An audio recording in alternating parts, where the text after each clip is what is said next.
Ngimele ngiphinde nginamukele kwi-channel yeNyakatho News TV. Umqalo we-channel sicela wenze ukulungile ucofe ibhathini elibhalwe subscribe uzoma ngiqala ukuthola ama-video we-channel iNyakatho News. Bafethu nginiphathele indaba eyishume kakhulu. Unjoko insizwa le phansi enkandla emahlathi amnyama isikonyolule lapha epage nayo lika Facebook epage einkundleni zokuxhumana.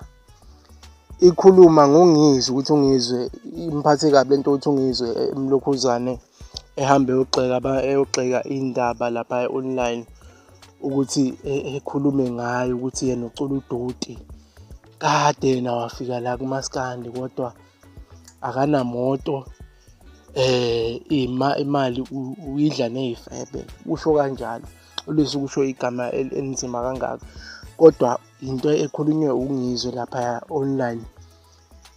Bafethu mina nawe sohlangana nama comment section ngaphambi base ngiqeda ukubuka le video le ihlale kuma comment section ngisho ukuthi lento eyenziwe ungizwe inhle ngoba iyabheda ngempela ngempela uma ungazwene nalo muntu hamba uye kuye lo muntu uthi uye kuye mfethu wenza ukuthi nokuthi akungiphathanga kahle lokho hamba uyokhulumisana ayivele bhakaza indaba online. Sengithiphisa nani bafethu ukuthi ningahambe nigudla abantu kuma status nishaya ama video kuma status gudla abantu. Cela bafethu nenze ukulungileyo comment lapha mangiqesha ukuvuya le video. Ngiyabonga ke bafethu. Ungizwe bafethu ibhlungu lento ayenza kimi. Bafana njoko bafuna ukuyiconfirm lento abasolwa ngayo. Nanga sethi uyiqanda le Roadman imali. Ubaphelana mina ngifuna ubayiqanda le Roadman.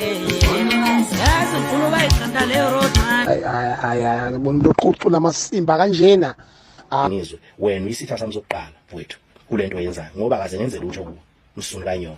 Music video yakhona into efile into low budget kade bafika emculweni ayikho into angayisho kwaMandebe kanyoka. Lento oyenzayo iyangicasula mfowethu. Ufuna ukwazi ukuthi mina ngiyindoda mina futhi la sodibana khona ngebimile utshani mfowethu. ithola imali bayidla nezifebe bangaganwa bangakha abangenza lutho nje balendelana nomfana omncane. Ningixolele makukhona la ngikhuluma kodwa ngiyangihlukumeza emphakathini ngoba akukho engangabona ngizwe mangicula futhi ngingaculeli kahle ngiyeke.